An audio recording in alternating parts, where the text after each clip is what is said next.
important to follow us on other platforms. So don't just watch us on YouTube. Don't just watch us on Facebook.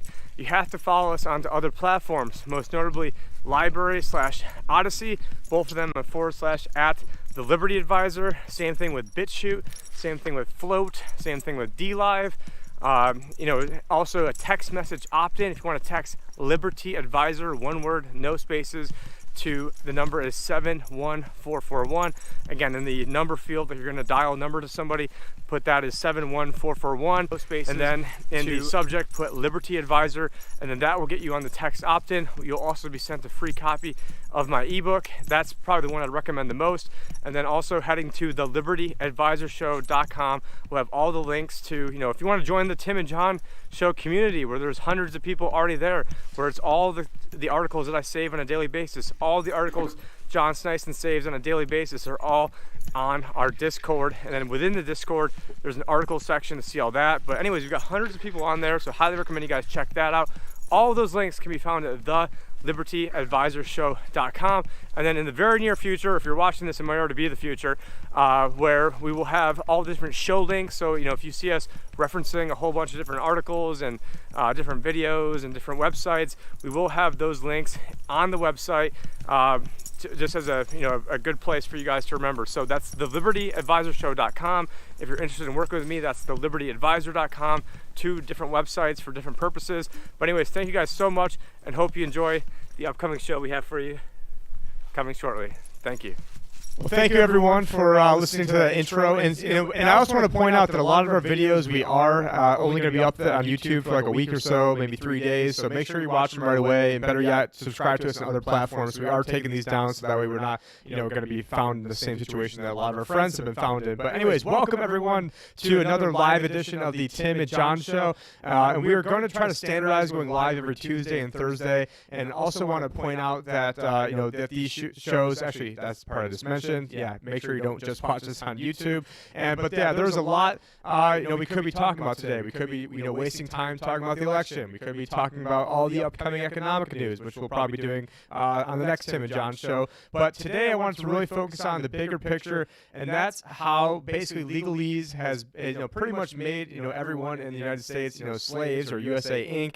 And this is not a subject I necessarily call myself an expert in, but I did have a gentleman, Eric Schein, who reached out to me, and by coincidence, Eric was on Ernest Hancock's show back when Ernie was doing the show from my studio, and then the other guest that day in the morning was actually John Snyson. So it's kind of funny that here we are, all three of us are here, I guess, without Ernie. And then I believe Mr. Schein saw our episode with Melody Krell, which was been giving rave reviews. And Melody, in case you're watching this, I know you've watched a few of the recent episodes, I want to give you a shout out. And basically everybody told me that I needed to shut the fuck up and I needed to let Melody talk more. So I know with that aside, I'm going to give Eric a quick little bio. He can let us know where I was wrong, where he needs to fill in the gaps. I stole this from Ernie, so if it's wrong, you can blame him. But anyways, Eric Schein was congressionally nominated and presidentially appointed to the United States Merchant Marine Academy at Kings Point in New York, where he graduated in 1991. Eric worked for a ton of different shipping companies and eventually sued several of these companies who were also military contractors. And for doing so, he caught the attention of Archie Morgan, who is the heir apparent to, you guessed it, the Morgan dynasty. And Archie, if I understand that correctly, wrote a letter to the Coast Guard, or one of his people wrote a letter to the Coast Guard that Eric prosecuted within what turned out to eventually be revealed in 2008 as a military tribunal brought against Eric, not as a naval officer, which would still be inappropriate, but instead as a civilian. So we'll have him let us know the importance of that. But anyways, we were going to ask Eric how he got into all this mess, how he ended up getting entangled with the likes of Archie Morgan. And please let us know what else we forgot about your bio or what we messed up. And the floor is yours, sir. Thank you. Hello, Tim, John, listeners.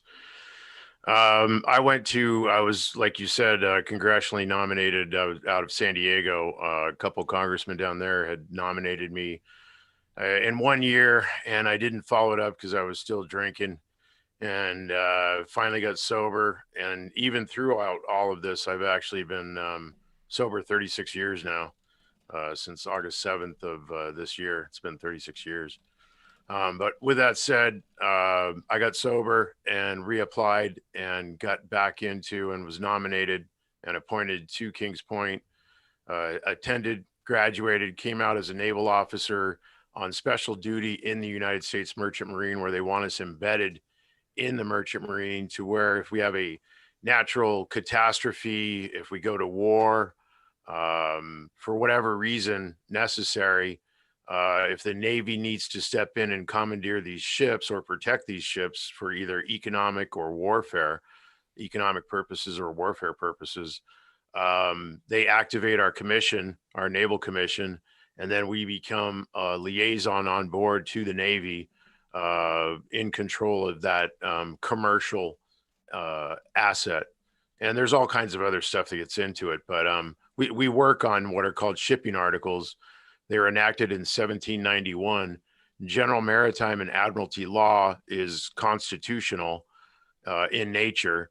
It's on par with the Constitution. It's above federal statutory law, and it's now been stuffed under administrative law. And that's one of the things I reached out to you about to talk about, was the unitary executive, which is something that Bush mentioned 95 times throughout his presidency and attached to executive orders. The unitary executive is basically making the executive branch a king, for want of a better term, a monarch, to where he can do anything he wants. He has all the executive power vested in him, and executive orders are lawful orders, which they're not supposed to be. There's a really good book out on this, which gets into administrative law. And our constitutions, both state and federal, were set up to prohibit and avert the use of administrative law. That's why we have the separation of powers doctrine. That was a foundational doctrine here in the United States, which gives us an Article 1 legislative, an Article 2 executive, and an Article 3 judicial. One of the things that when Amy Coney Barrett was questioned at her confirmation proceedings, she mentioned, or she was queried by none other than Kamala Harris, about administrative law, and also something called the Chevron deference. The Chevron deference is court precedents. It's court-made law, where they ruled that the courts, like whether it's a circuit appellate or federal district, they have to give leeway or deference to an executive branch Article 2 court. So we have all these administrative courts that are nothing but police commissions. And in my circumstances, it was more of a military police commission. They charged and prosecuted me. They charged me in 2003, held on to me for 5 years, and then prosecuted me in a federal fusion center in Long Beach in room 5150, where they were trying to prove that I was medically, mentally incompetent. They stole medical records, falsified medical records, tried to connect me to Timothy McVeigh.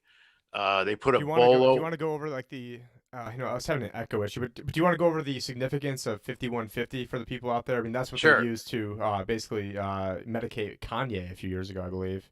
Exactly. And that's where they have this new program too called PERT, which is Psychological Emergency Response Team. San Diego was one of the pilot areas where they did this with the local police, where they send the police out with a psychiatrist. It's the state's psychiatrist.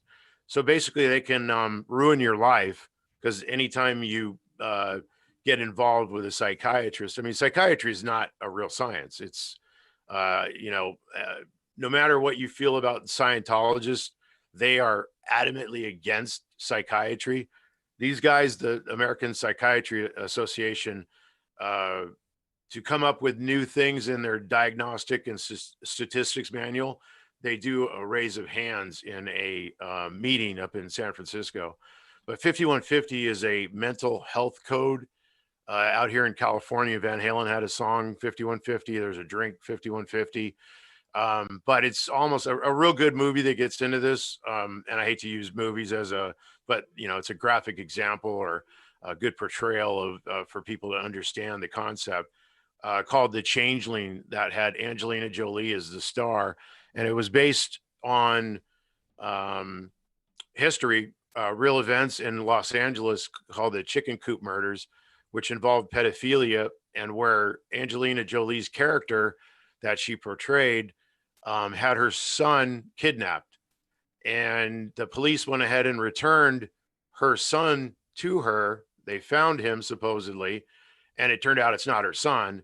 She complains, and she was put in a mental ward for complaining. And that is something that has gone on for a very long time, and it still goes on today. It's what a branch of military that I'm not in, that is not supposed to be a branch of military, used military JAG officers to prosecute me for quote unquote being depressed, seize medical records, try to force me under an unlawful psych exam. We even went to a psych exam with an attorney that had been forced upon me by the pre-existing defendants from federal district court, the shipping companies and the labor union. And you can only imagine how corrupt they are. The shipping companies have been around since the 1800s. Matson is one. American President Lines is another. APL involves Archie Morgan. He was working for them. Archie Morgan is the heir apparent of, JP Morgan. JP Morgan came to the United States, helped incite the Civil War, helped fund both sides of the Civil War, profited from both sides of the Civil War, took down American financial houses prior to, in the midst of, and after the Civil War. One of the things that you wanted to talk about today was the General Act of 1871, which, JP Morgan was involved in all of this. His son, JP Morgan Jr., signed the Federal Reserve Act of 1913. And you can go into a whole long litany of what these, and they are nothing less than agents for the crown, the British German royal crown, who have been playing in our politics, playing in our lives, to the point now where Wilson was the first proponent for administrative law. He actually went to Prussia and studied it under Bismarck and came to the United States, or brought it back here. He wrote a bunch of treatises on it. And that's one of the reasons why he became president. But he also started not the United Nations, but the League of Nations or whatever. Also the Federal Reserve Act of 1913. And there's a couple other, and administrative law, of course. But Roosevelt really pushed the envelope with administrative law. Much of this was created in the 1940s, in the middle of World War II. Some of it came from World War I and the time in between World War I and World War II. But it's the same administrative law that allowed Prussia to take over the German federations and German republics and marry them all together under one. It's one reason why Wilson went there to study it in Prussia under Bismarck, under the crown. And it's been brought here to the United States, and the separation of powers doctrine no longer applies.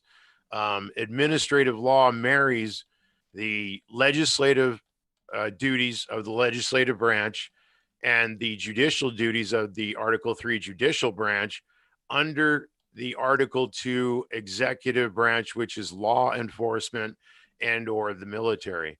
And in my situation, they've actually taken Title 10, the Uniform Code of Military Justice, the UCMJ, taken it out of the DOD, which they cannot do. It cannot be separated from the Department of Defense. It is the Department of Defense. It is the law that was created to contain the Army, Navy, Air Force, and Marine Corps in the Department of Defense, which was created after the Department of War was shuttered in the midst, or at the end of, and just after World War II.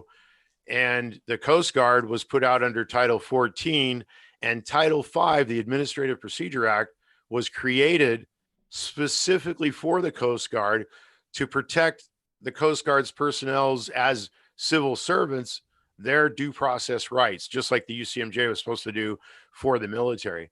The Uniform Code of Military Justice was created to be uniform. So it was the same for the Army, the Navy, the Air Force, and the Marine Corps. And the same people in uniform would apply it to the same people in the same uniform, so as to be uniform for that service, but also with all other branches of the military.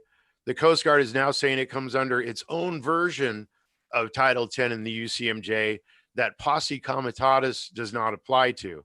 That posse comitatus, which was enacted about 10 years after the Civil War, because the North used the military to impose itself upon the South after the peace was settled, to be the civilian government, much like what happened in crossing the Rubicon in Rome, when Julius Augustus Caesar took his military, crossed the Rubicon and into Rome, and used the military to take over Rome and replace all of its senators and civilian government with his military personnel. It's a military coup d'etat.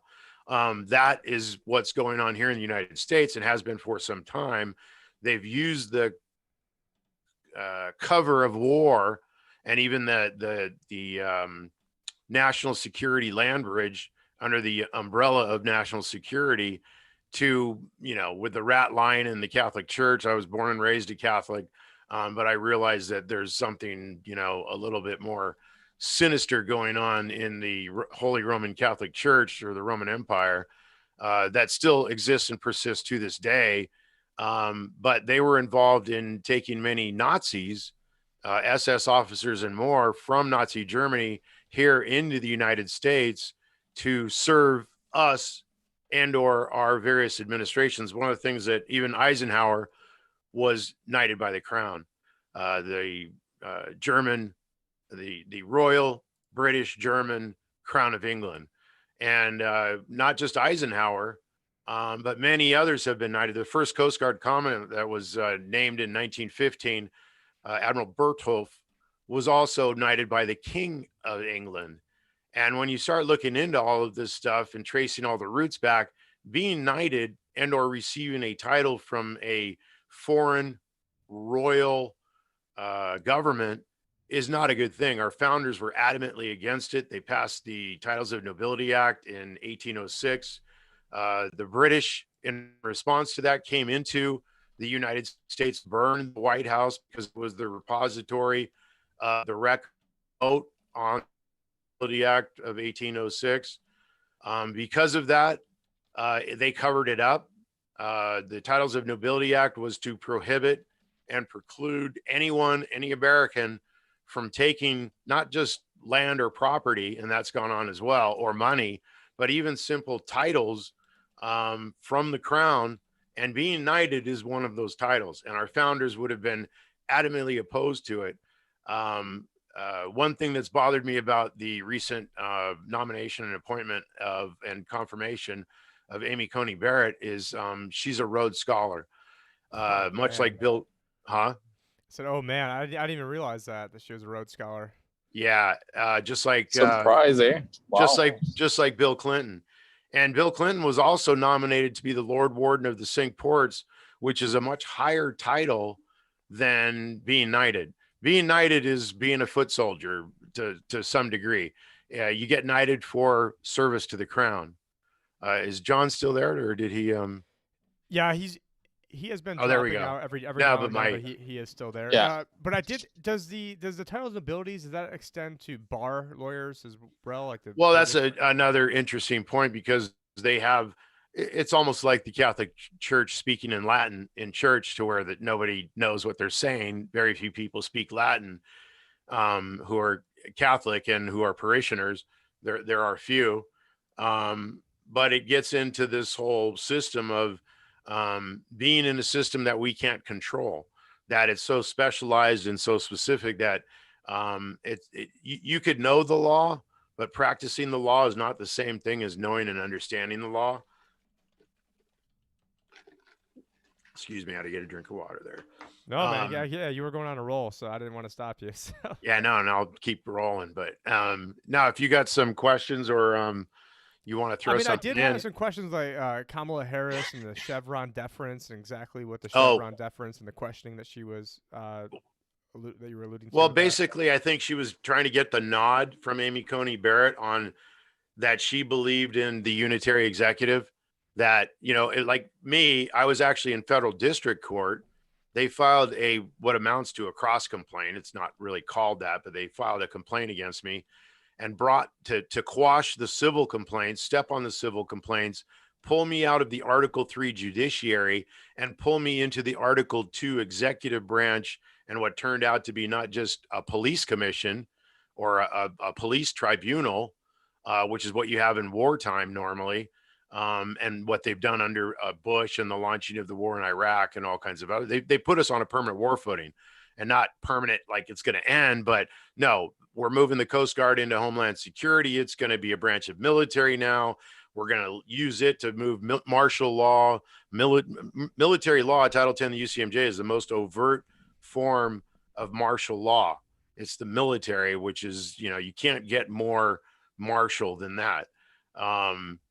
And the it's military is only martial. supposed to have 2-year appointments, and it's all in these emergency NDAAs that they keep, extending all this. And it was really only the Navy, I think, is the only one that is supposed to, have a permanent type footing.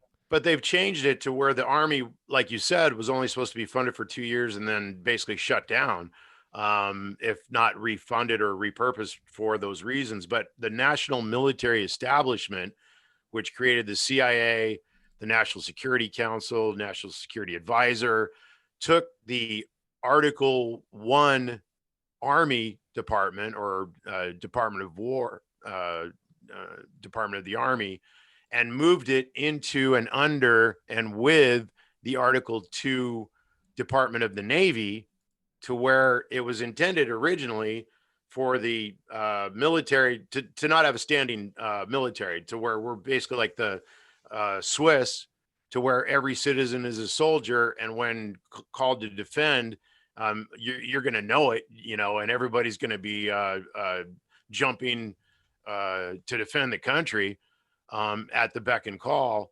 and every citizen is prepared as a citizen to become a soldier if necessary, and everybody is there for the defense of the country.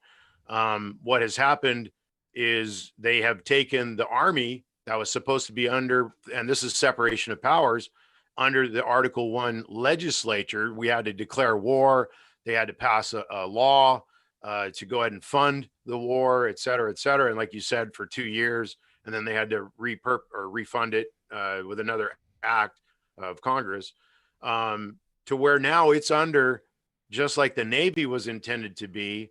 The Navy was put under Article 2 to be on watch 365 days a year, 24 hours a day, to repel an invasion. And then the Army would come to, when Congress would meet and convene and do what was necessary and get the Army to back up the Navy. But instead, we're, like the Foreign Legion in Rome, we've got the military in action in perpetuity, 24 hours a day, 365 days a year, in all of these foreign adventures, to where everything that we're doing to all these other countries, where our military is becoming the police in many of these countries, if not the government as well, we're now doing it at home. Yeah, no, it's just insane how everything is, up is down and down is up, and nothing is like it's, how it's meant to be. But John, I want to get you involved while you still have. Yeah, no, for sure. Can you guys hear me? Yeah, we just can't see you, but we perfect. can hear you. I'm in the darkness here driving home, so I'm sorry, guys. I actually had a little bit of a snowstorm here, so I got delayed. So that's why you guys can't see me right now. But I'll be home shortly in about 10 minutes or so it'll be better. No worries. I had a couple of questions for you. Now, of course, I live currently in, what you're talking about, the Crown itself in Canada and the Commonwealth country. Yeah. I had a question. Are you familiar with the lieutenant governors of Canada?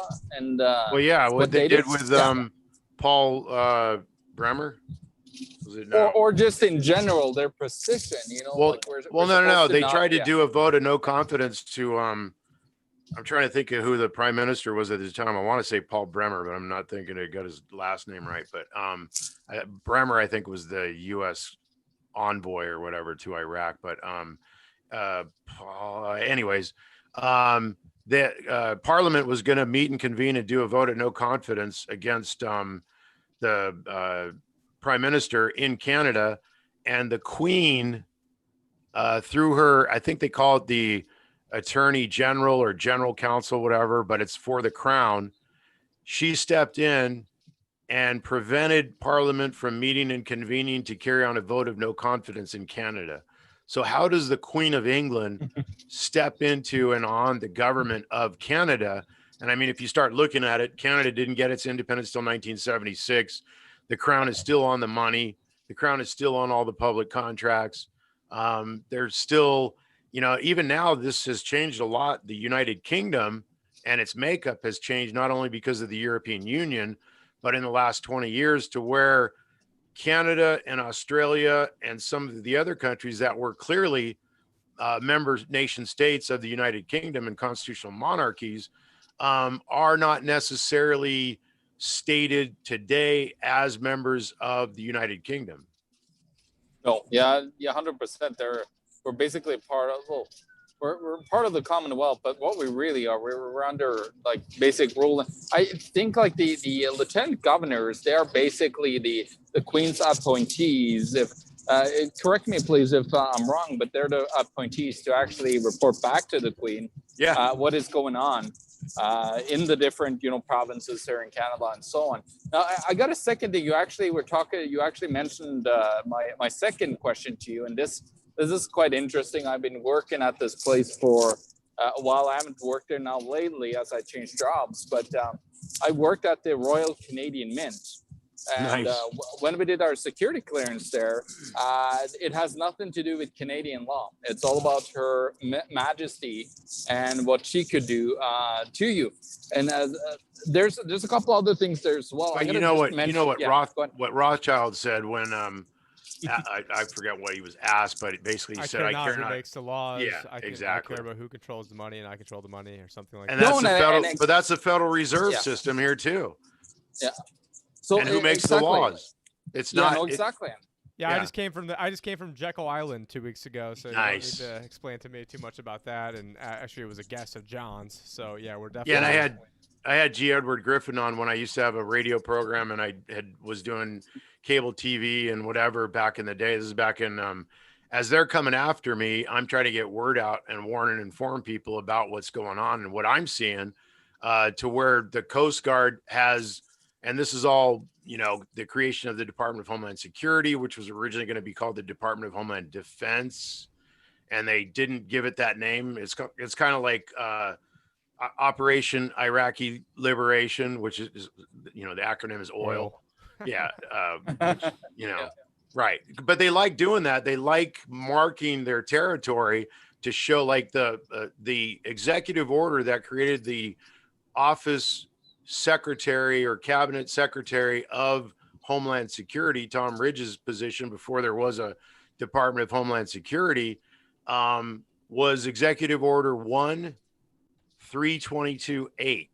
And the 1 and the 8, which are the bookends, are important numbers for numerologists. But the 322 is the lodge, Skull and Bones, which is a death cult that John Kerry and George W. Bush and George Herbert Walker Bush and Prescott Bush and Samuel Bush were all members of. And it is a death cult. Yeah, actually, let's go back to my question about the Royal Canadian Mint, because what's interesting about the Royal Canadian Mint, I've been pushing a lot of questions there and haven't gotten a lot of answers. So one of the things is the actual land that the mint is sitting on was given to them, was donated to them. And nobody can tell me who has title on that land. Right. And not even the government. I looked everywhere, I can't find anything. And second, they also have something called seigniorage. I don't know if you're familiar with the term. It is basically the difference between the actual cost to make that note or that coin versus the face value of that coin. And now with the Royal Canadian Mint, what I think they're supposed to give all their money back to the Treasury here in Canada. But what I think is happening is that public interest. Yeah, but what I think is happening is that the Queen is in there siphoning off some of that seigniorage, that markup value for all the currencies. The only currency that's not getting minted there is actually the Federal Reserve coinage. And so like they basically have foothold and control like so many countries with seigniorage, and then they also make so much money on it. So I'd be curious, to what you have your thoughts on that, and what the implications could be, and where the Queen's involvement could be there. It's a public trust that's supposed to accrue to the people. You're still in a constitutional monarchy. England is still a constitutional monarchy. With that said, a lot has changed since, the Magna Carta and moving forward, and even a lot that Lord Coke had pushed for, and basically holding, whether it doesn't matter. I mean, if you really think about it, we're not that much different. One of the issues that was brought up when Washington became our first president and they created the system that we had was, the only change is that now we elect a king. And that was concerns over, because even at the time, Hamilton raised the issues of the unitary executive, as has been raised more recently with Reagan, who was probably the most recent, and then Bush and Obama. But the crown it has her, whatever, their hands. And it's not just the Habsburgs, which is the Saxe-Coburg-Gotha. The Windsors are Saxe-Coburg-Gotha. That's 3 different families there. You can throw the 4th in Windsors, which is still basically the same, but they're all members which of actually then goes back to Vladislav Tepes of Dracula in Transylvania as their exact lineage. But so how does it happen? But I was going to say the Habsburgs are the there's a really good book out called The Shield of Achilles, War, Peace, and the Course of History. It gets into, and this guy was, of course, educated at King's College, and he was a director of CIA for infrastructure. But he, in my mind, the Shield of Achilles' heels. The Shield of Achilles, War, Peace, and the Course of History. And he gets into it. I mean, there's a number of things in there. Like, one is that he outlines where they're trying to separate us from our government. And he's an advocate. It's almost like a lot of people have argued whether Aldous Huxley was, really breaking the word and trying to be a whistleblower to the people and inform them of what's really going on, or he was one of them and basically just, putting it in our face saying, hey, this is what they're doing. What are you going to do about it? In The Shield of Achilles, War, Peace, and the Course of History by Philip Bobbitt, Bobbitt goes into a number of things in there, but one of the more disturbing ones is that they're trying to restore, and that's what this New World Order is, puppy, is they want to restore kingdoms around the world. They don't want republics. They don't want self-rule. They're taking away, like, we can't even get into our own courts. There's a thing called administrative exhaustion, or exhausting your administrative remedies, where you have to fight your way through the police, law enforcement, and their courts before you can get into an Article 3 judiciary. And they have it set up in such a way as that the law enforcement is there. Can you break down what an Article 3 judiciary is? Because these are a lot of, like, really, high level topics for people, and it's probably going over some people's heads right now. Sorry. Well, that's the foundational doctrine of our country, was the separation of powers. The 3 great powers are the legislative, executive, and judiciary, or judicial. They were identified by Montesquieu, a French philosopher, legal philosopher, back in the 1600s. I think he came out with the Spirit of the Laws in 1648.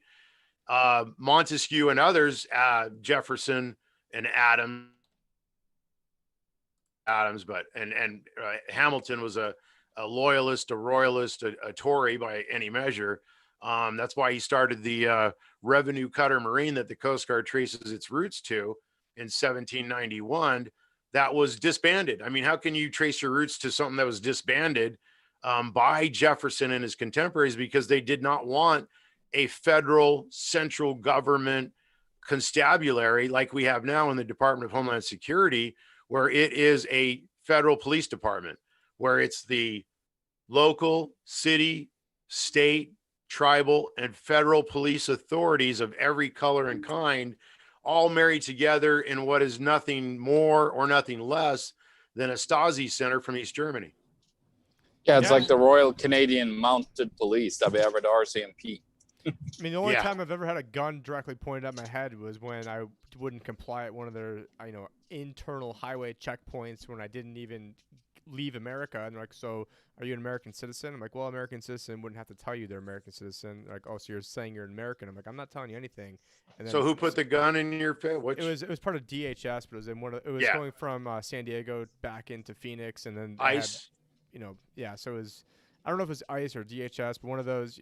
Yeah, well, one of the guys, one of his underlings came over, boom, M4, and then they just let me go like 2 seconds. Well, the Coast Guard is boarding American flag private vessels.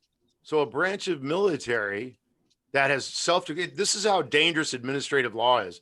The Coast Guard has used administrative law to redefine itself from a federal civil service, police, and regulatory agency that was supposed to come under Title V for itself into a branch of military that comes under Title X and the UCMJ, and that, unlike any of the other 4 branches that come under Title X and the UCMJ, which is supposed to be uniform, meaning that it's the same for all, now has their own version of Title X and the UCMJ to where posse comitatus doesn't apply, and they can carry on civilian law enforcement, adjudications, law enforcement, promulgation of law rules that become law, where a branch of military, they use military JAG Corps prosecutor in uniform to prosecute me as a civilian only after they stripped me of my naval commission to make me intentionally a civilian so that they could apply this to everybody else and their mother. Only problem is I was a trained naval officer, went to Kings Point, United States Merchant Marine Academy, where I come out as a naval officer and an engineering officer in the United States Merchant Marine. And I know and was trained on by the Department of the Navy, who runs my academy, on Title X and the UCMJ and all kinds of other laws like Title 33, which is navigation, Title 46, which is shipping, the Merchant Marine Act of 1936 that established my academy at Kings Point. And I'm not a big fan of FDR for any number of reasons because of the whole administrative state issue and what he did in, pushing that forward upon us all. Many people stated that they did not like him because he betrayed his class. And I don't know if that meant as a citizen or as a subject, because a lot of people think that he did as much damage to the Royals as he did to citizens here in the United States. I used to think that FDR was a decent president. But after, like the seizure of the 4 medals, which about, the executive order that was issued, I think we've talked about this before, in 1933. Yeah. And then he also appointed an actual KKK member at the time to the Supreme Court, which, no one on the left, wants to talk about today. He basically extended out the Depression, which, could have probably gotten over with relatively easily. And that's a whole when he took can of worms. Joe Kennedy, who's involved in a lot of stuff that's gone on. Kennedy was smuggling DeWoers whiskey in from Canada, which is a Canadian whiskey. It was warehoused in Canada, approved by the Crown. You don't get that kind of privilege to warehouse on such a grand scale and make an empire out of it. Because one of the things that Roosevelt did with Kennedy, he was appointed to be the first head of the Securities and Exchange Commission. And they asked Roosevelt, why'd you do that? Why'd you appoint Kennedy to be head of the SEC? And he goes, well, it takes a crook to catch a crook. So what, we want a bunch of Peter Strzok's and Miss Page in charge of the Bernie FBI. Madoff was the head of NASDAQ. So, but, that was right. No, but yeah, exactly. And there's all kinds of scams. Like there's stuff going on with the NASDAQ that people still don't understand, that was going on with the ringing of the bell and timing of trades, to where they were playing games with the timing on the ringing of the bell. And now they've restructured all that. Like the guy that they retired, he got, I don't know if you remember this, it was like a $270 million pension or whatever, or retirement from the Dow Jones or whatever, when he retired as the bell ringer for the, and literally the bell ringer. I didn't know about that. Holy crap. I didn't. No, it's crazy. And none of this stuff is like, even, people have come out and admitted one of the reasons they went after Martha Stewart and they used, she didn't commit a crime. She didn't plead guilty to a crime. She was charged with a process crime where she lied, trying to defend herself or being nervous because they were going after her, just like with General Flynn, where they threatened him, we're going to go Roger after your Stone, kid. Same crap. Right. And then this judge is trying to hold him accountable to that when he knows this kind of stuff goes on all the time. And now this judge is stepping over out of Article 3 judicial role and becoming a prosecutor, you know, taking on the role of Article 2 law enforcement, which judges do have to an extent, you know, like a special master, et cetera, et cetera. But he's not supposed to be doing it himself. He's not supposed to be appointing these people because he's taken and then has a stand in the court trial and proceedings himself. This guy's a nut job. And I ran into the same or similar. They did worse to me, and I hate to say it, and a lot of people won't believe it, than they did to Richard Jewell. They did worse to me than what happened and what was done to General Flynn. They put out a bolo on me saying that I may be dangerous. You could get shot if you get pulled over for that, even if you don't do anything wrong, just because of the way, like they had a rapper up in LA. This is a few years back. They pulled him over. I don't even remember what the violation was for. They fired 120 rounds. That's just, that's crazy. That's uncalled for. 5 rounds is excessive. And they didn't hit him, and they hit each other in the crossfire, which tells you no. And that's how bad it is. It's like, wait, 120 rounds. Come on. So a lot of the stuff with law enforcement is real. There are problems and issues that need to be addressed, but a lot of it's being covered up by BLM and Antifa, to where even President Trump, and I praise President Trump. I think he's doing more than any president has done, maybe since Lincoln, like he said himself. It's a pretty low bar to. Yeah, well, true, because most of them have been agents for the crown. You know, Bush, George Herbert Walker Bush, knighted by the crown. His president, President Reagan, knighted by the crown. He was a Democrat before he was a Republican. First thing he said when he came into office was, "Oh, I want to make your dollar worth less. I want to devalue the dollar. I want to tax you without you really understanding the fact that I'm taxing you, and carry out an unlawful tax and make our dollar that might have been worth 40 cents at the time worth 20 cents down the road." He also attacked professional air traffic controllers who were civil servants. You know, instead of bringing in a federal arbitrator or mediators like you're supposed to, and keeping these people or getting them back to work and, you know, maintaining the status quo and then having everything looked at like they're supposed to, he fired them all. And then we have 9/11. And there wasn't, you know, you think, oh, no, that's too long of a distance. And that was 15 years or whatever, or 16-year difference. You know, Reagan filled all of those positions himself by what he set up with the Federal Arbitration or Federal Aviation Administration, FAA. That's who I came up against. I had to, after they held on to me for 5 years, finally gave me a quote unquote hearing in 2008 in a Federal Fusion Center in room 5150. The fact that they named the room number 5150 is prejudicial on its face itself. You guys there? Yeah, I'm here. Okay. I'm getting Tim's picture on the. Yeah, I was trying to get my other camera working so I could stand up like John. Would be cool, but anyways. Saw John's finger and I was like, I didn't know. Is he pointing at me? Did I do something? No, you're all good. But yeah, it's just Nice. yeah. And I was also trying to figure out my audio, so thank you to everyone there who's saying that it does sound good, because I had an echo for the first minute I was talking. But anyways, yeah, keep going. Sorry about that. So this goes back to the Civil War. J.P. Morgan. J.P. Morgan Jr. also signed the Federal Reserve Act of 1913. He helped create General Electric, who I used to work for as an engineer, which is the world's largest weapons manufacturer. They own NBC. Why do you think like even stories like mine can't get out, can't get heard, and that are serious? Where or why like Jesse Ventura was fired, for being against the Iraq War from SMBC, and I think Phil Donahue as well, because GE, well, even Letterman.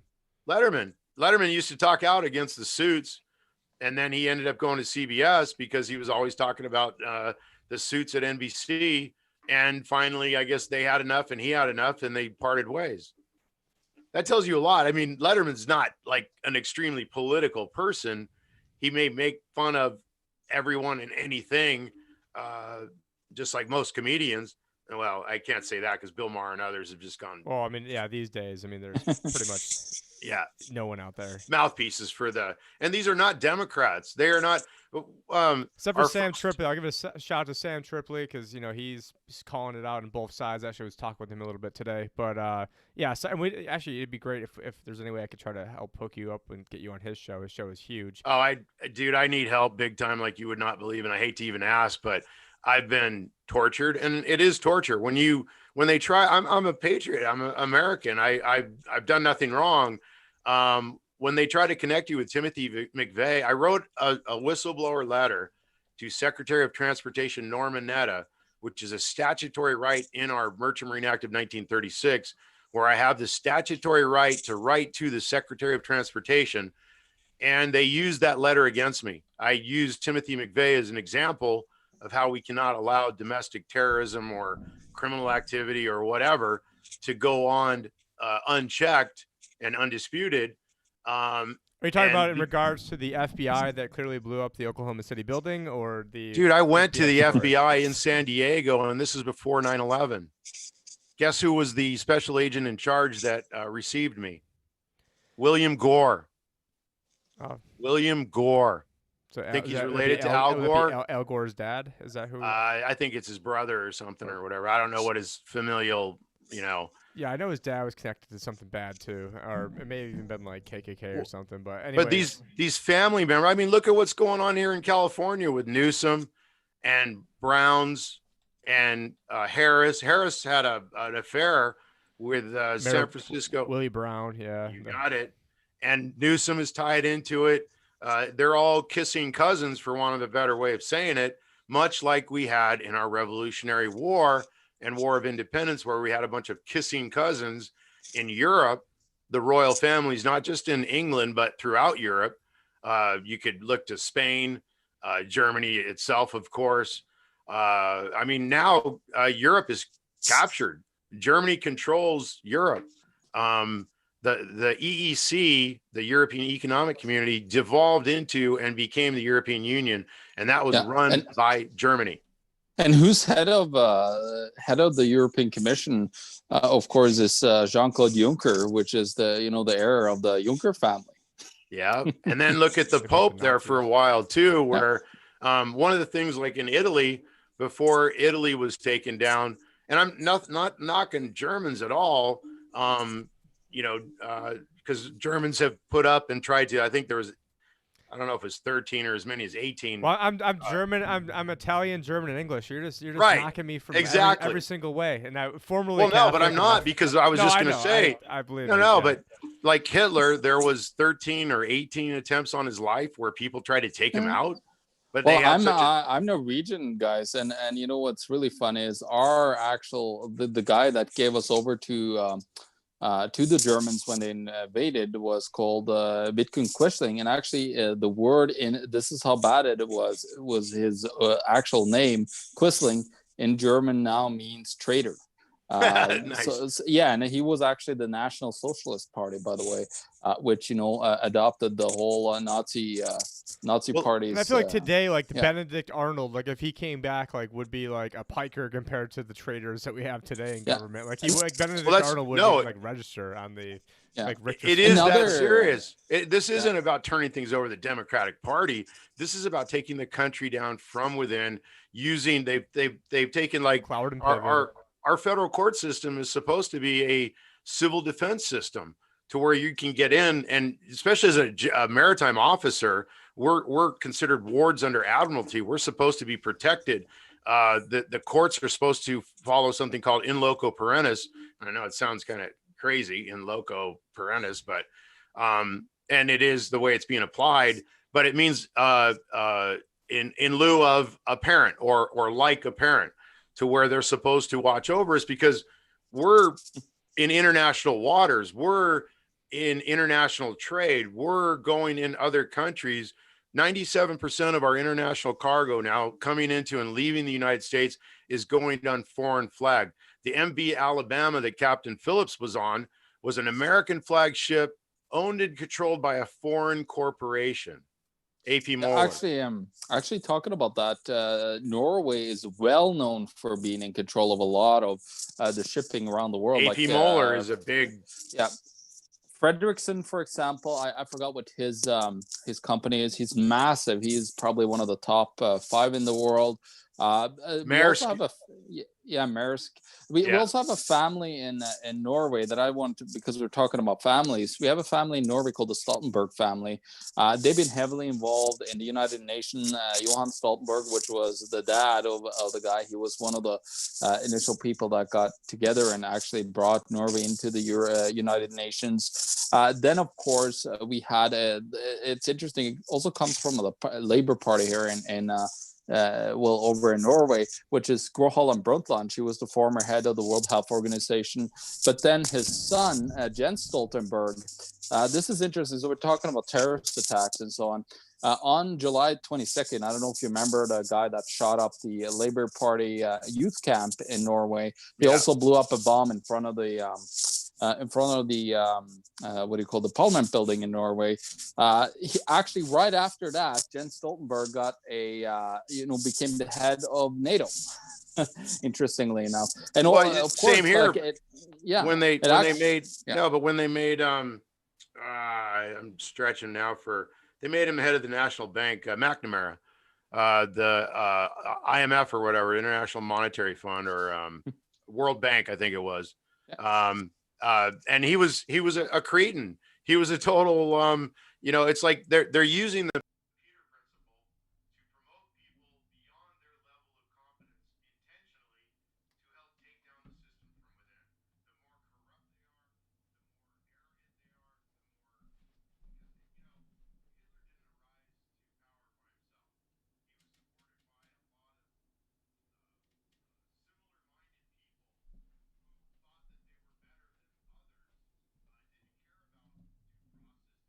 were better than others, didn't care about due process, didn't care about other people's rights or protections from the system. They just came in to basically take what they could, and that's it. Move on. Yeah, sorry, I think I accidentally muted John because his dog. So John, you're gonna have to unmute yourself. Sorry about that.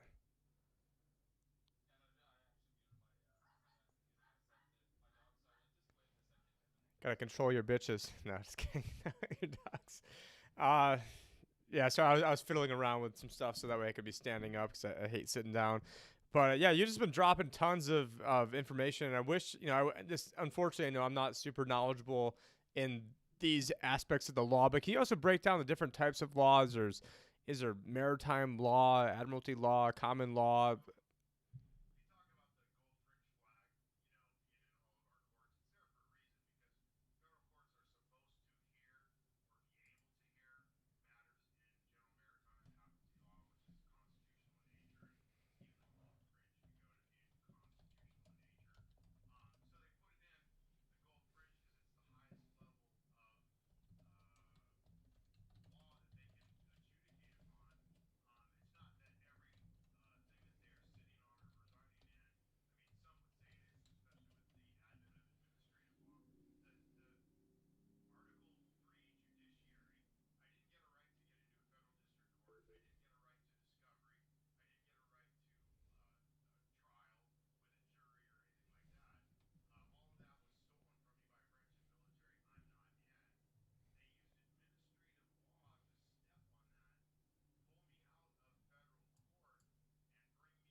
Not look at this case, but we're going to put out a 5-page ruling anyways.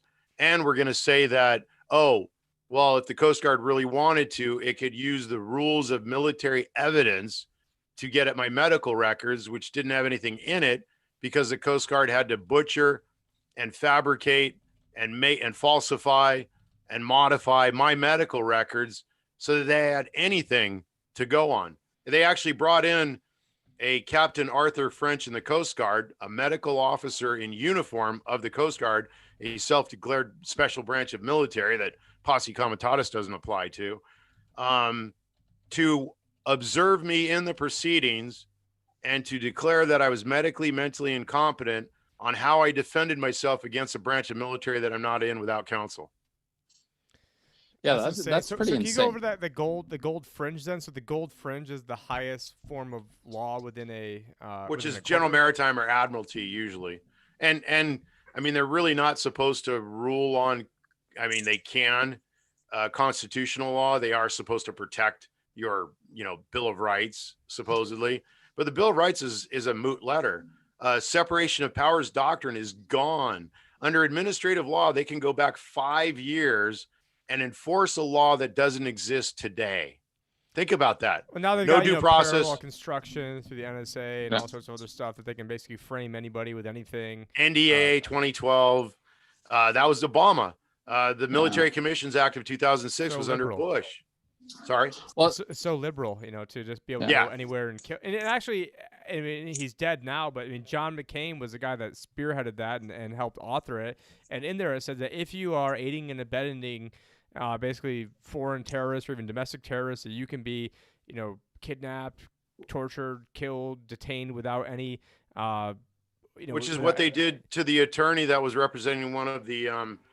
Well, they should have done it to, if anybody, it should have been the guy that authored the bill, John McCain, who was signing bills with the head of Al Qaeda or Al Nusra Front in Syria, which you know that supposedly McCain, I mean, he destroyed like 7 or 8 jets. He supposedly started the fire on the Forrestal by accidentally setting off a missile.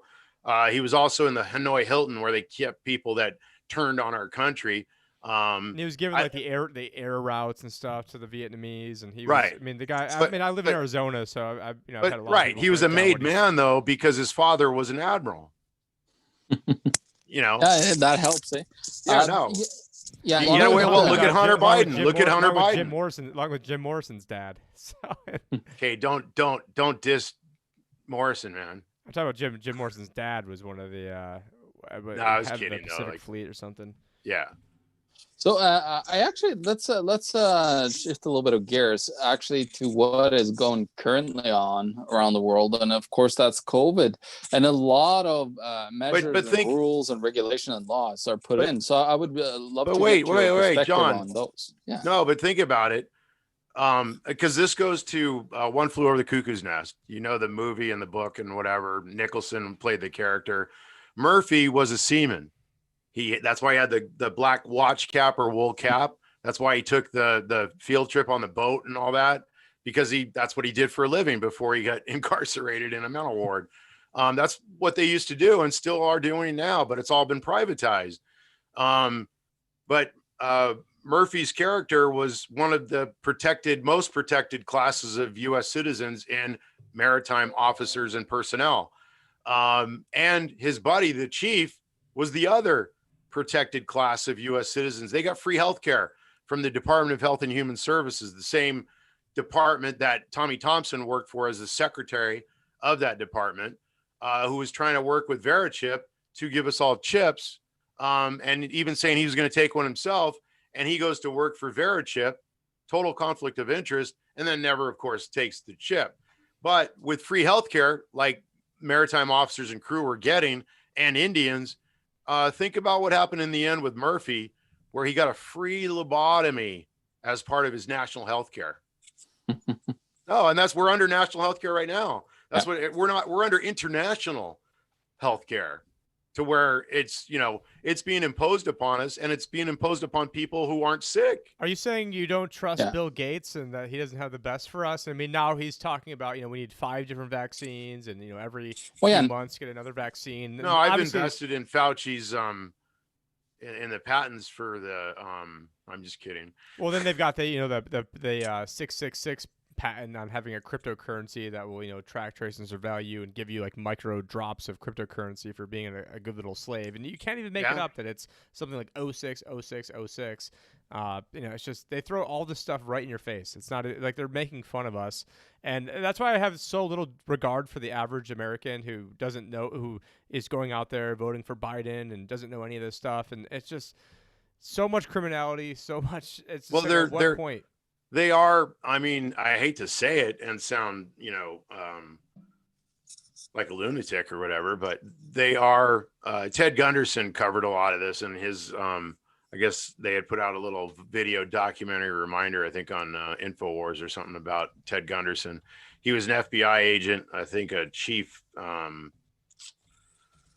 investigator or something. He was fairly high up, but he was talking about the pedophile rings and all the stuff that was going on. He's dead, he's passed, and he was out there fighting the good fight, putting tin foil on his head and on the windows and everything too, because he knew a lot of the stuff that was going on and how it was being used and old school versions of how you could protect yourself or whatever. But also, I forgot to mention, but we're a radio show host. You're on, it was a GCN, and you were on Alex Jones a bunch of times. Can you break down some of the different things that you've done in the media world? Because we should have kind of led with that in the beginning, but I did forget that you were a bona fide radio show host in your own right. Well, they took me off the air and actually filed that in the Coast Guard proceedings that I'm not in, that I had this website and that I had these radio programs, and they entered it as evidence against me in the proceedings. I mean, you wouldn't believe like the transcripts from it, but I had,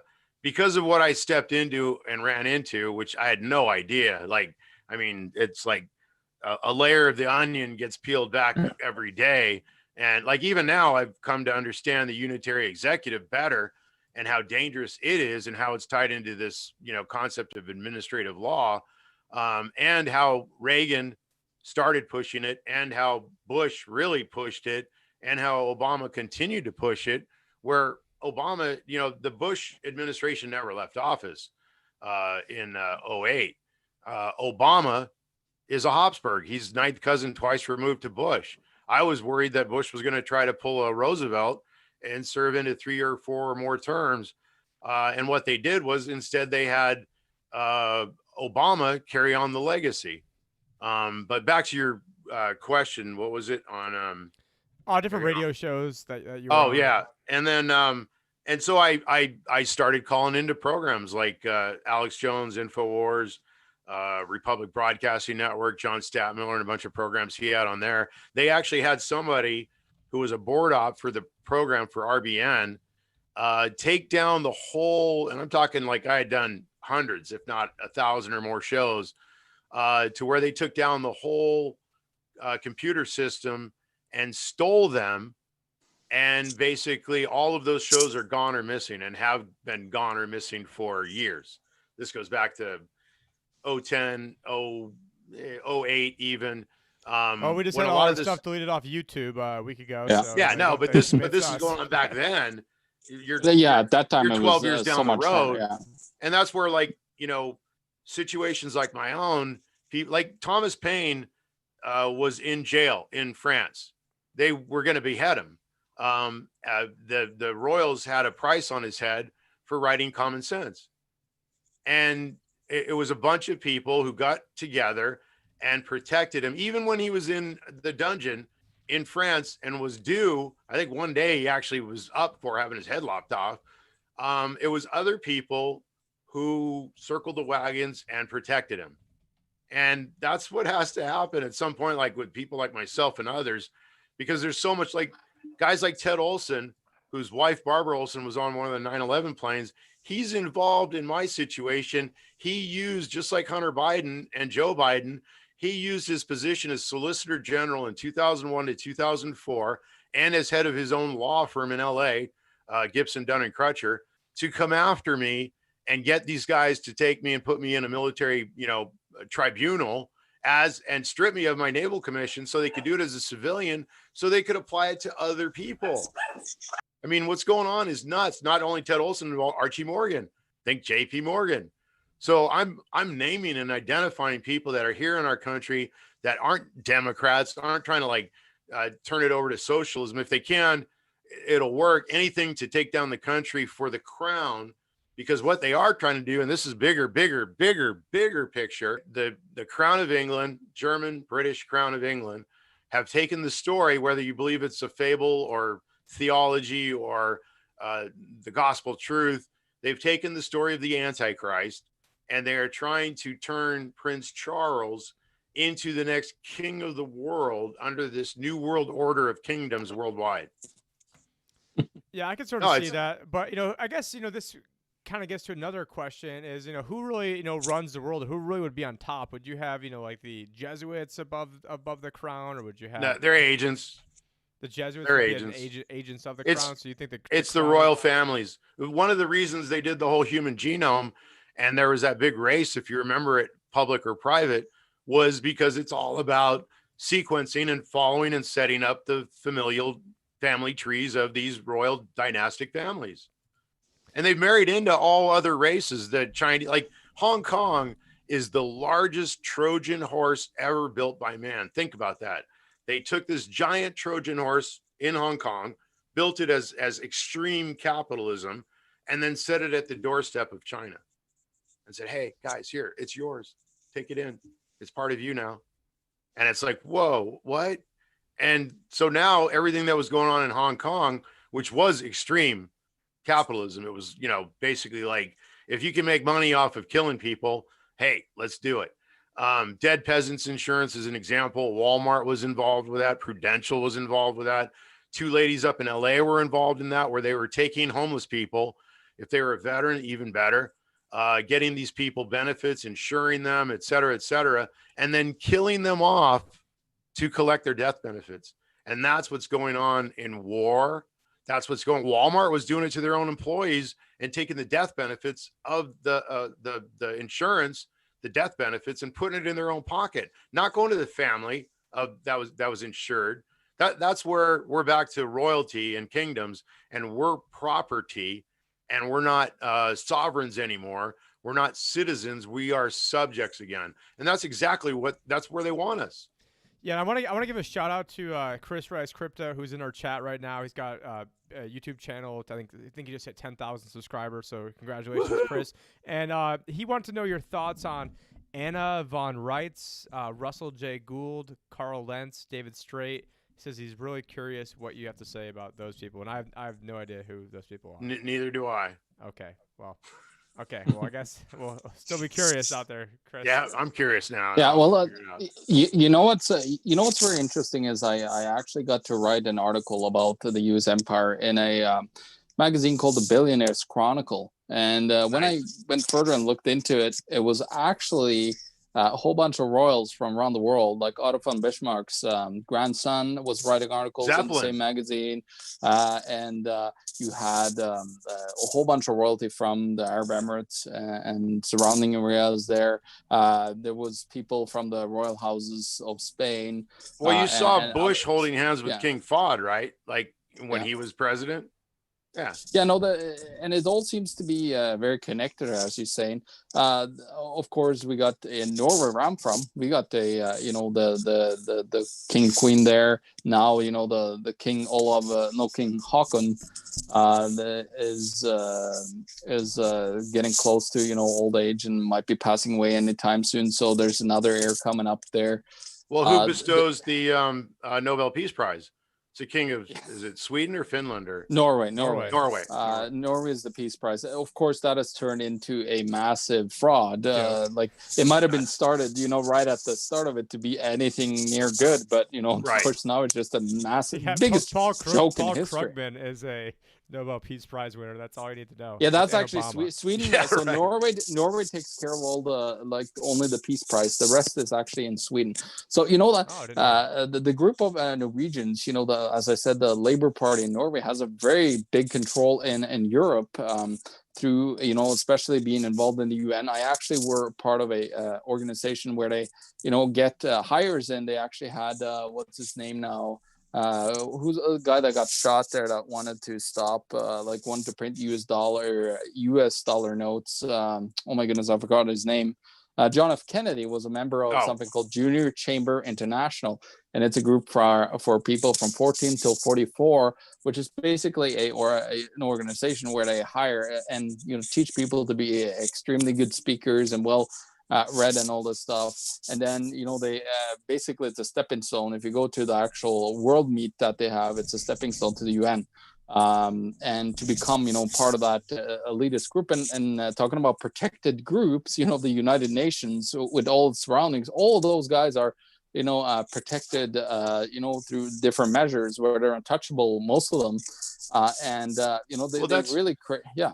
But that's what's going on here in America, where a lot of these people can't understand why the Bidens, they're not like huge story and in jail with everything going, because they're protected.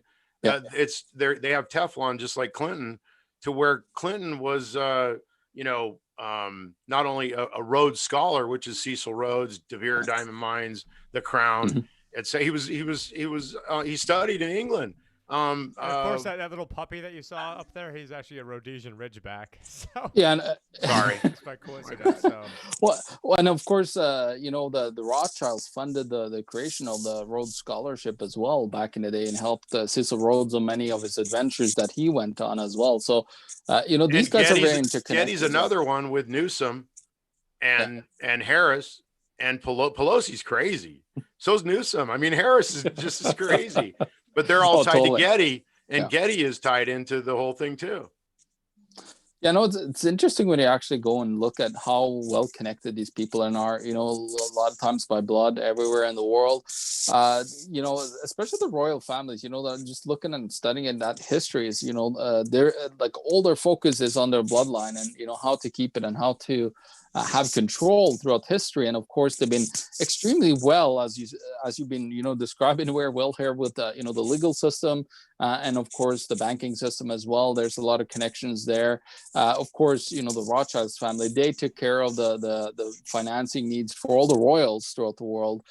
They didn't focus too much on the corporations themselves, so they have all those connections and all around the world with the kings and queens, and there's still a lot of them out there. And even if you go on LinkedIn, as an example here in the United States, what happened in Alaska with the Exxon Valdez, that was BP, British Petroleum. These are economic attacks, warfare against the United States, against the economy, against the citizens. The thing that happened in the Gulf, that Admiral Allen, the Coast Guard commandant, the head of a branch of military, shut the Gulf down for, was the Deepwater Horizon, was British Petroleum. So again, and they came into the United States and through administrative law, changed our laws to make it legal to not have a backflow preventer, something that costs as much as one house in New Orleans, $500,000. If they had that in place, it probably would not have happened. They didn't have it in place. They changed the laws themselves, came here. But I believe a lot of this stuff, because there was another ship called the Costco Busan that came into San Francisco and the Bay Area. It had a German crew on the vessel before it hit China. An inexperienced Chinese crew came on board to take it over, came to the United States, hit the bridge, spilled oil. The bay was shut down. They went after the pilot instead of the Chinese crew, who, the pilot is there to help and assist. The captain is in charge. And this goes to, it's foreign flag. It's not an American flag vessel. It's not American crew. It's not American built. We're allowing, instead of taking our flag on our property, it's basically like a floating U.S. embassy going overseas and carrying our laws, Constitution, Bill of Rights, and more with it overseas to foreign ports. We're allowing foreign flag vessels with foreign crews built in foreign countries coming into our ports and putting us at grave danger, because if we have a weapon of mass destruction go off here in the United States again, it ain't going to be a plane, and it's not going to be a couple planes going into buildings. It's going to be a ship, and it's going to be either a dirty bomb or a nuke. Yeah, dirty nuke. Yeah, exactly. No. Yeah. And that's where at some point, like, a perfect example, George W. Bush, when he was in office, he wanted Hutchinson Whampoa to take over and scan the cargo for the United States. Hutchinson Whampoa was run by the second in command of the People's Liberation Army, which is the Chinese military. Hutchinson Whampoa, before it became a Chinese corporation, was a British corporation. Yeah, now you start peeling back the layers. No, no, for sure. It's interesting with the whole creation of corporations in the first place. You know what they've actually become. I actually have a chapter on that in my book, and how corporations actually become extremely corrupt because of the monetary system and the way they're set up to pay their dividends to their investors. They have to do certain things and be involved in corrupt activities. You mean like Facebook making its own money? Yeah. like Disneyland coming up with its own currency. That's modeled actually after the special drawing right was the Facebook Libra, modeled almost down to a T. You know what I think is going to happen? I think we're going back to decentralized currencies again. And you know, in the United States, they did used to actually have corporations issue currencies. For example, the Cotton Planters Loan Association back in the day, you know, had their currency backed by a certain amount of cotton. It was and of course the what was it? The actual property of the landowners, which was basically slavery. So it was a currency based on slavery. You know, well, even AIG was it took over a couple insurers that insured slaves, and at some point, AIG or anyone else should not be able to take over a business and or wealth or property from a corporation that made its money off of insuring slaves. Well, maybe they're trying to get a peace prize. I mean, Obama brought slavery back to Libya and got a peace prize. So, no, these people are evil. They don't think that far ahead. I mean, they do, but in a much more sinister way. I mean, these people are devilish. I was going to say satanic, but they are no good, and they are put in place. Like, here's another example. And involved in my own situation, which was Alex Kaczynski. He was chief counsel for the Office of Special Counsel back in the day in the 70s or whatever. And he was charged with protecting whistleblowers. Well, it was found out and reported that he actually had what's called the Malik Manual. And you can look this up, and there's been movies and stuff made about it. It was basically a book text that trained corporations, government agencies, individuals, and more how to attack whistleblowers and get away with taking them out. He was charged with and supposed to be protecting them. And instead, he's giving classes with the Malik Manual and teaching people how to attack whistleblowers. Congress found out. They censured him, fired him. He lost his position as chief counsel of the Office of Special Counsel. Reagan comes into play. Remember, he was knighted by the crown.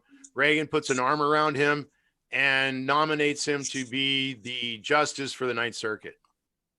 Just like Bybee, who wrote the torture memo for Bush, who was also nominated to be a Ninth Circuit justice. John Yoo is now on Fox News, like you wouldn't believe, as an expert. And he's the other guy that wrote the torture memo for George Herbert Walker, or George W. Bush. Brett Kavanaugh, who helped write the Patriot Act, and now he's sitting on. Yeah. And an interesting thing, Tim, you know, I think I've shown you this on my LinkedIn, where I actually found a whole bunch of people that call themselves with HRH in the title.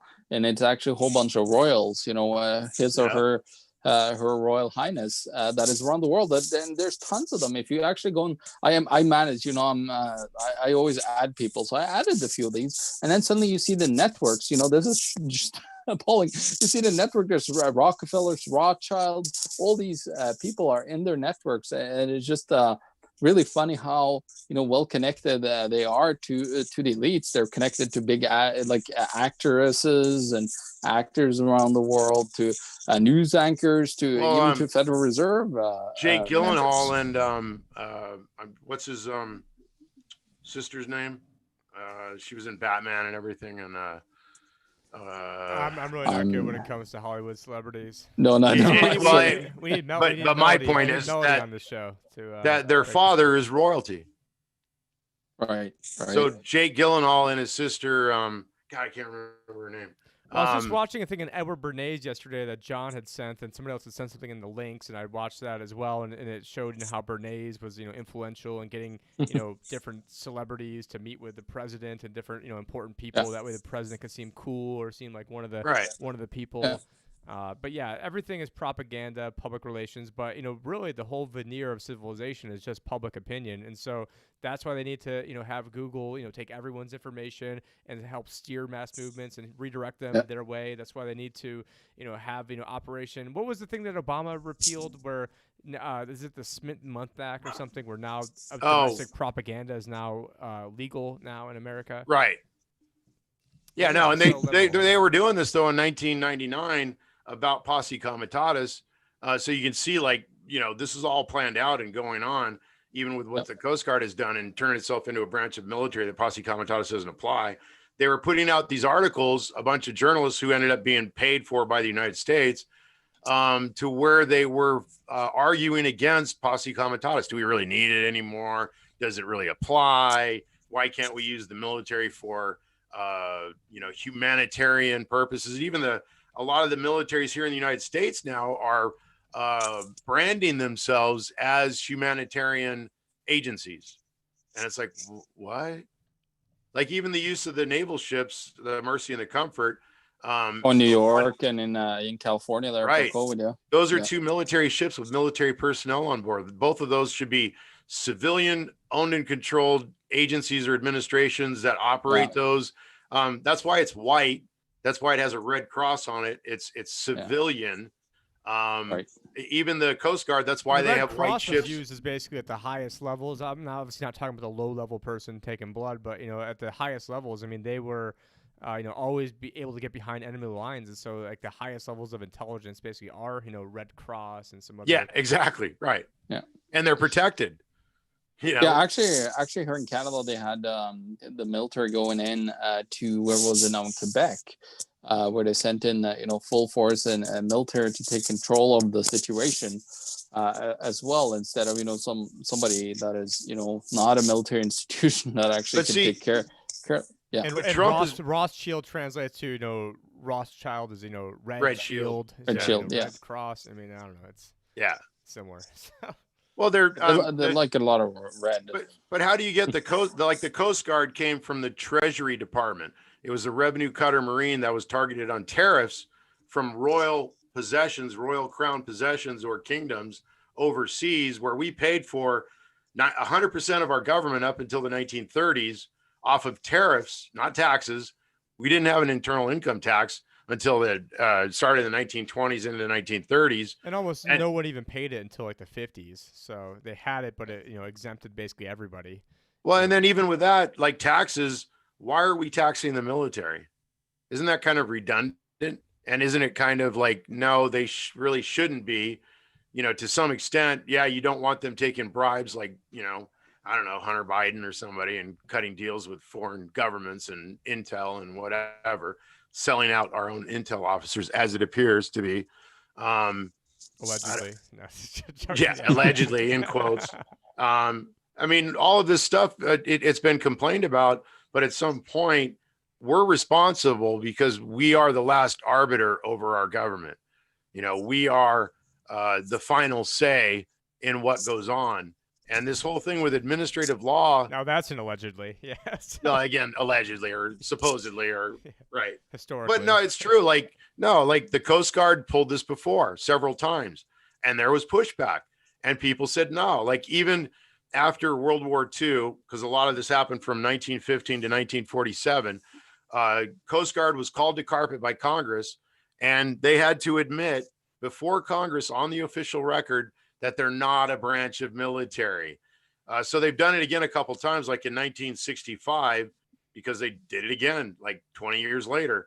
They passed the Suits and Admiralty Act, restoring federal maritime officers and crews' right to get into federal court to have their grievances heard or their complaints as wards under Admiralty. And then they created the Department of Transportation in 67 and moved the Coast Guard in there. You don't get a branch of military from the Treasury Department or the Department of Transportation, where it came from most recently. It was also in Commerce for a while. But under the cover of the launching of the war in Iraq and 9/11, they used that to not only turn themselves into a branch of military, but to create the Department of Homeland Security, which is it's a Stasi center. These federal fusion centers are nuts. They used military personnel. This is the same place where they're carrying on Social Security proceedings, where a branch of military is carrying on civilian law enforcement and not just enforcing law that doesn't exist. They're making new law however they want, because if they can And also condemn somebody, surveillance. no, it's crazy. It's nuts. Even the number of them. Yeah. They're there's actually trying to do similar things here in Canada. They're trying to, put together entities together here as well, and try to do our form of fusion centers here as well. It's interesting how I studied government over the long term and like throughout thousands of years with money and currency, and it's interesting how governments all over time, or empires, whatever you want to call them, just central controlled entities that has borders. They always grow and grow and grow, and then of course, if they can print currency like through the last 1,000 years, even since the Roman Empire, and they can mint currency, they've been able to actually extend that power, drastically. In look at, for example, Genghis Khan. And John, I he think used the paper your mic currency. is rubbing up against your shirt, so we're hearing some shh. Oh, sorry. Yeah, no, Genghis Khan, for example, he actually, were able to print a currency called the yuan. So listen to this. So, what is the current currency in China called? Well, the Yuan dynasty was, Genghis Khan's great currency. And he used that to, conquer the world. He had problems in the Middle East, by the way, where people just burnt his currency in the streets and wanted gold and silver. Oh, you mean like in Afghanistan? Yeah. And it's not interesting, right? So you have the constant push throughout history, but always what happens is that there's a pendulum that swings. You have total control and tyranny on the one side, and then you have total freedom on the other side, where they lose complete control over the populace. But then of course they try to get back and gain that control back again. It's a constant struggle throughout history and time. Yeah, I mean, even talking about watering the tree of liberty, a lot of that is because we have to be ever vigilant. And at some point, when they find another way, because even with Tommy Thompson, people fought back with the whole thing with Verichip, and that never went through. But they've tried to move over here and over there, and try to find another way. Themselves, or exactly. No. Yeah, and so now 80% of our laws here in the United States came from Europe. Under military law, 80% of our laws were created under the 3 Napoleons and Bismarck, under martial law, military rule. And now the Coast Guard is doing it again. And we have a long history and standard in this, going back to Rome, and crossing the Rubicon, where we don't allow the military to enforce or be involved in civilian lawmaking or adjudication or regulation or whatever in any way, shape, or form ever. But it's going on again. That's also another thing that came to my mind was Mike Maloney had a video in Hidden Secrets of Money where he actually stands at the old Roman treasury, and then he actually just copies and has his guy is putting the United States Treasury on top of there, and they look exactly the same, the two buildings. That whole Roman interference. The Liberty Advisor. Let's face it. APL, their flag is the eagle, the eagle, which is the Roman standard. Yeah. You ever see APL containers? It's got the Liberty Advisor. It looks like a phoenix, but it's actually an eagle. You got into crypto early, and you're sitting on some whatever. It's very similar to a lot of the birds that were used in Nazi Germany.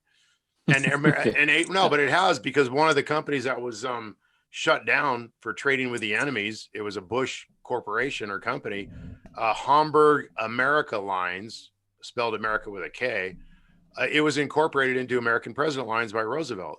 Roosevelt built APL, and then Andrew Card approved the sale of what was this basically U.S. Treasury asset to Singapore, which was NOL, Neptune Orient Lines, which is a holding company like Carlyle, or Cerberus. And let me finish with APL, but they basically sold a U.S. Treasury asset to themselves overseas and have now moved it from Singapore into France. Another company called Cerberus, it's the 3-headed dog that guards Hades. Who's going to name their company that? That's the company that bought Chrysler back from Daimler-Benz, the Germans. Cerberus bought Albertsons, which is a grocery company. And now we're hearing that this federal military contractor and holding company that buys corporations and holds on to them and adds value to them through wars and rumors of war to make money. So they're adding value to a corporation through wars and rumors of war. They're a war profiteer. I mean, and they bought back Daimler Chrysler with the printed money that we gave them from the bailout, that then used to take them outside of America and build Chinese, slave factories over there. APL used to name all of its ships after American presidents. Then it started naming APL Philippines, APL Guam, APL China, et cetera, et cetera, et cetera. So it's real clear that this American premier flag container ship company, one of the biggest in the world at the time, if not the biggest, at its peak, has been sold off as a U.S. Treasury asset, because not only did it get federal and military contracts in wartime, World War II, and every war or conflict in between then and now, but it also got subsidies and more, just like Chrysler did in trying to save it and keep it afloat several times by the U.S. taxpayer. And at some point, even if the loans are paid back, it owes the United States something. It basically becomes, by defect or default, a U.S. Treasury asset. And it shouldn't be. And that's why guys like Andrew Card were put in there, who was involved in 9/11 and other stuff as well. Ted Olson, who I mentioned earlier, was involved with 9/11 directly. He took over the trust fund that was set up for the people that died on the plane that his wife was on, and basically ran it like his own bank account. They did everything to minimize the damages of the people that were to benefit from it. And we know that there's a lot of questions to be asked about what really happened. But he and Feinberg and Brzezinski, the judge that sat on my case, he was also one of the individuals that sat on all these 9/11 cases and minimized the damages of the people there involved, so as to keep as much money in the trust fund. Brzezinski, is it? Like is it no, it's not. No, not Zyganu. No, it's Brzezinski. But he also ruled on a case called Rendon versus TSA, where they fined a TSA agent for cursing in a line. It's a total setup case where they're all in on it, even the defendant, the agency, whatever. They fined him $700 per curse word in a public airport. And if you don't think that that's directed for us, so that these administrative agencies can impose a $700 fine on us for traveling and saying, this is effing stupid, whatever, and getting pissed off and cursing, you don't know. Even he also ruled on commerce cases involving Iran taking oil pump parts off of the market to affect supply and demand and price of oil on the market. So these guys are as dirty as they come. Yeah, I was just looking up Barbara Olson, and she was actually on her way to tape a episode of Bill Maher when the plane hit. Red flag there. Yeah, and then the plane hit the Pentagon, which there's actually, or the pentagram, depending on how you define it. But do you know the actual pilot of that plane, the guy that usually flew that plane, is a guy that's he's like 80 years old, lives out here in Scottsdale. Well, actually, I met him at Ernie's house, and this guy, is sort of like I think he's former Navy, kind of like America type guy, and he saying the whole thing is BS. There's no way that the physics of it, that it can't. A plane cannot get close to the ground like that. Because of ground effects. Let alone a jackass who's going to fly a Cessna the week before, because he was incompetent at that. So it's like you're going to go from okay, you're not qualified to go operate a go-kart, and here's a Formula One car, when the average person just can't go, hop into a Formula One car. They've even had pictures of it out more recently, to where it's grossly apparent that this is all fascia, to where they've, basically, I don't want to say spray painted it on the face of the building. But that building, that face of the Pentagon, had recently been reinforced. The records that were held in the World Trade Center, including FBI, CIA, all kinds of racketeering that they were looking into, all of that was destroyed. Giuliani, another one who's involved deeply with this, and he's supposed to be some kind of savior and whatever, another one knighted by the Crown of England. Well, and he supposedly has Trump's back. Yeah, we're talking about the pentagram.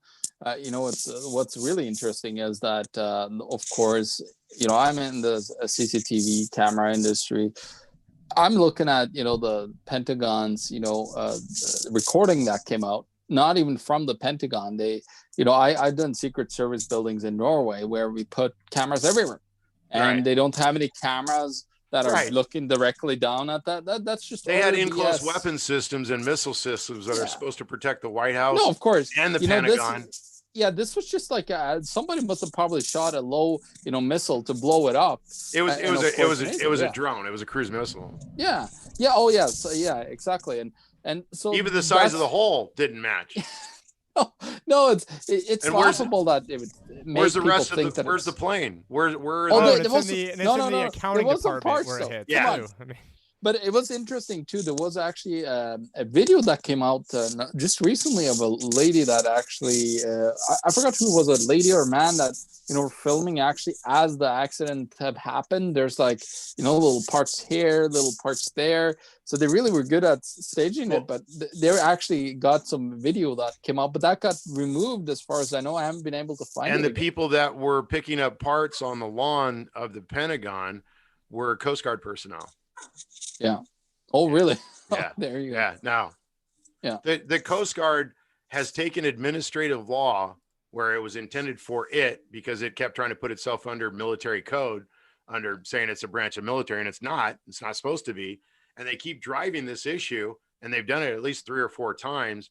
They've also taken administrative law behind the scenes and driven it into every agency, every administration, every 3 letter alphabet, FBI, DEA, CIA, whatever, to where administrative law rules the day, and that you can't, even not one person involving 9/11 had their day in court.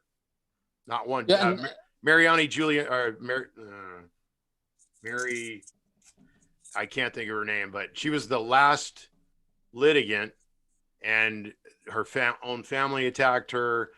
They got everybody and their mother to try to block her. They tried to have her declared incompetent, et cetera, because they did not want to disclose the truth in discovery of what really happened. Yeah, another thing we're talking about 9/11, another thing that'd be interesting to you as well is that actually what I got whiff of was a guy that, was working there. I cleaned every single CCTV camera there that is. And of course, I was in the secret silver vaults that nobody is supposed to talk about.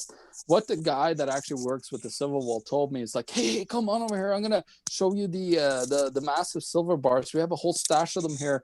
That was from the 9/11, like from the World Trade Center. The basement, at the bar. Yeah, they got actually gold taken out and of there everything and else put in Winnipeg at the Royal Canadian Mint. Yeah. All places. You know what happened, and this will be a little enlightenment for you, hopefully, but you remember the 1993 bombing of the World Trade Center by the Blind Sheik? Yeah, I heard about that. Yeah. Yeah, You know and how why that that- was basically, the FBI, getting, this one. I mean, I heard the one guy. I think it was like, oh man, I'm thinking of. But you know what that was all about? I mean, there was like asbestos in the buildings and stuff. No, it was planning 9/11 because they needed the plans to do what they did on 9/11.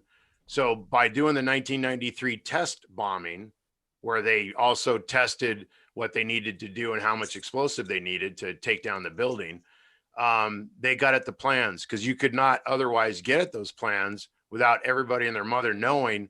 But after the 93 bombing, the plans got out into general circulation, more or less, to where the people that planned 9/11 got plans for the buildings. And that's what 93 was all about. It was a faux attack set up, because you could not take down those buildings without the plans. Those planes did not do that. There's no way. No, they it was. It's interesting. We're talking about kings and queens. I spoke to Sir Lord Lord Moncton, and he's his wife was good friends with Princess Diana and so on. And he said that, this is, he totally clear, John, you should never talk about that, because, he's all into these global warming conspiracies. But as soon as I talk about 9/11, it's a whole different deal. He's totally like, no, it just felt like, have you not studied engineering, John? He said, he told me when I asked him, when it actually was me, Gian Griffin, and a couple others that sat around the table and asked him, that very, well, we were talking about it. And then, of course, he jumped in and said, like, we were all stupid for believing in that. Yeah, I mean, has which he ever read anything by Richard Gage or watched any of his documentaries? I mean, I know John and I sat down and talked with Richard Gage spoke together with him at several of these events. So yeah, no, he's definitely aware of Richard Gage. And let's get Richard Gage on, sometime soon too. Yeah. I've got his info. Yeah. Well, yeah. I mean, if we definitely want to get our channel taken down, we can have him. if not after today. Yeah. If not, yeah. It's actually we're taken down now. No, I shouldn't even joke about Yeah. that. But yeah, it's probably gonna happen. Well, Well, anything you can do to have me on as often and as much as possible, I would appreciate, because I need to keep my head above water, and I really could use some help because they've done a number on me. They posted, even though they seized medical records, falsified medical records, did all this other nasty stuff, put a bolo out on me and more. They took that final order by Brzezinski and posted it on the internet, basically, defaming you or yeah, exactly. And putting out all of this medical information, although it's not true. They use there's something called the Minnesota Multiphasic Personality Index, the MMPI, and in it they have a slew of questions. And at the very end, they have like an instruction sheet, and it tells you how to interpret, but it's only supposed to be interpreted by, psychiatrists and people that are trained on it and whatever. So the Coast Guard felt that they are, even though they didn't have a psychiatrist or psychologist or anyone else, they can't read black letter, law or words, because it says right on the top, who's supposed to be able to interview or administer or even trying to get a proper term for review the test, quote unquote. But in there, it has a bunch of flag questions that if you answer them in a certain way, like it has evil spirits possess me at times, and then you either answer it true or false. I answered it false, but the Coast Guard took the last page and used it as if it were my answers, because they can't read, and said that and presented it to themselves in their own court that I said that evil spirits possess me at times. Yeah, so where can people go to? You dropped a ton of great information today. We'd love to have you back on, because these are really important subjects, and everything going on with the election or the selection, just pales in comparison to how our other freedoms have been taken. But where can people go to support you, to support the cause? Because obviously the power structure, the powers that be have gone after you quite a bit. Yeah, and I'm kind of pretty well sequestered, but getting in contact with your show or Ernie's or other ones that are out there and helping me kind of keep my head above water and staying out there and kind of, because the whole unitary executive thing is crazy on its own.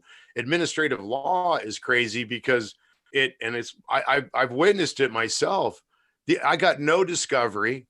I could not defend myself. I was not allowed to speak for myself. When I had counsel, they tried to force me under counsel. When I didn't have counsel, they said that anything I said or any questions I had or objections or whatever didn't count as testimony, even though I'm representing myself. I had counsel. They actually stripped me of counsel. Counsel was forced upon me by the pre-existing defendants from federal court. It was part of the whole, scams and issues and stuff that was going on. The Coast Guard carried on a summary judgment, which in the whole point of these judges, they were called hearing officers, and Congress met and convened because there was problems with them, and they changed their name from hearing officer, because they're a police officer, they're a police commissioner, to administrative law judge, so that people would think that they were real judges, and they're not. Just like if you go in to the DMV and you go before a commissioner, that's a police commissioner. I hate to tell you. If you don't raise your hand and swear in with everybody else like cattle, and you tell the court that you didn't swear in and that you want to get to an Article 3 judge, they will get you before one, but you have to wait. It takes time. And you will fare much better, but it's the police, the Article 2 law enforcement, who have been running our court systems for some time now. And that's crazy. This goes back before 9/11, but it's really ramped up after and since and because of 9/11. But with that said, I've got an email. I guess I will. Do you think I should give out my email? I mean, if you feel comfortable giving out your email, I mean, I'm sure you have enough Fusion Center people that already know your info if they really wanted to get it. Yeah, the only thing though is I'd rather to some extent have them go through you and or Ernie or whoever, because you guys can get a hold of me, and if anybody's heard and I'm out there. I mean, if anybody Googles my name, they'll get a lot of these. And there are some other articles, and there was a association in the South called the National Mariners Association. It was for lower level mariners, tugboats and inner water and river, Great Lakes and more. And they put out a lot of the information about what's really gone on in my proceedings, and even challenging the concept that the Coast Guard is saying. Go to their website. It's www.uscg.mil. That .mil extension is for branches of the military. And they've pushed this, and that's how dangerous administrative law is. And I'll repeat that, because now a federal civil service agency can redefine itself, and they can use the Coast Guard's precedents for doing this, from a civil service agency into a branch of military. But yeah, no, I would really appreciate it, because I've been beat up like you would not believe, and I'm still alive, still out there, still trying to get the word out. It's a totally surreal story, that's for sure, where nobody has any clue how crazy they've set themselves up and are in control of this stuff. Yes, and that's where, like, what they've done with me is far worse than Richard Jewell, and I believe, even though General Flynn's position as national security, what was it? Not Advisor. counsel, but yeah, advisor, NSA advisor, or whatever, is unbelievable. It's like going after the president, which is what they've done. They've already done that too. They've gone after the president with this whole Russian hoax, impeachment proceedings, but they're going after us. This isn't just about Trump and Trump haters or whatever. This isn't about Flynn and those who hated him. They are trying to take down the United States from within, completely crash the republic. Just like, remember, the USSR was the Union of Soviet Socialist Republics, and they may have looked at things differently, but they did look at the ancients. They did try to create something, and although they may have failed, and I guess history is the final arbiter over that. But the same thing was done there, and think about what happened. That was when, just like 9/11, which is one of those markers that they use, the wall coming down in Berlin with Russia, and Russia or Reagan saying, Mr. Gorbachev, tear down this wall. When events like that, look where Gorbachev is right now. He's in the UN. Who, Gorbachev? Yeah, Gorbachev is well up in the UN right now. Oh yeah. So, well, that's and look at where we're at today, and and Reagan and more. They don't care if they use communism or socialism or even extreme capitalism or whatever. Their intent is to take down free countries. We are a democratic republic. That's what I was going to say earlier. Was after Washington and Adams served, the next four presidents were all members of the Democratic Republican Party. The British Crown knew that a house divided against itself could not stand. So they've actually set the Democratic Party against the Republican Party. Remember, Reagan was a Democrat before he became a Republican. Dana Rohrabacher out here in California was a libertarian before he became a Republican. So was Trump. Trump was also a Democrat too. Right. And so I'd say most Republicans today are Democrat Republicans today. I mean, I don't really know, too much of a difference between, the two parties. One wants to run you off a cliff at 100 miles an hour. One wants to run you off at 120. So in reverse. Yeah. But anyways, thank you for being with us today. I mean, it's definitely one of the cases where, if they, hit one of us, they can hit all of us, where we get to hang together or hang separate. And that's exactly. Where we kick guys like Alex Jones off the air, even though I'd stopped listening to him by then. It was, just I knew that if they could do it to him, they could, come for us. And, they could come. We said it back then, yeah, and sure they did. Yeah. Well, and for me too, it's not just the issues or it's not just me. It is to an extent. I do need help. I'm putting it out there. I'm asking for it. But with that said, the issues are even more important. Martial law, they've moved military law out of the Department of Defense into Homeland Security.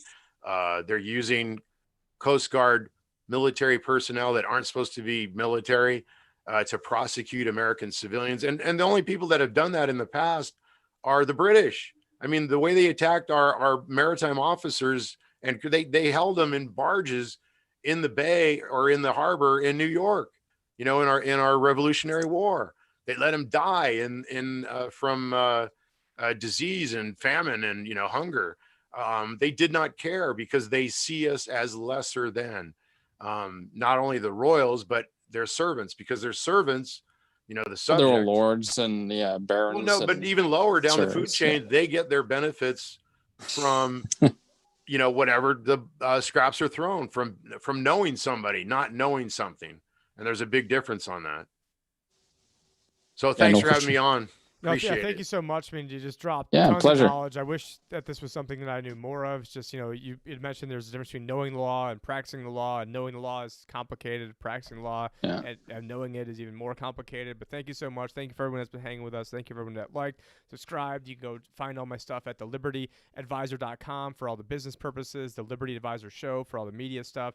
And you can find John at theeconomictruth.org for all of his economic analysis. You can hire him on to be a consultant, all sorts of other goodies. But thank you guys so much for hanging, and thank you for our live audience. If you guys want to catch these live, we are live still on YouTube until they kick us off, and also on float.app, and sometimes on Facebook, but today it wasn't working. But anyways, thank you so much for our live audiences, and talk to you guys later.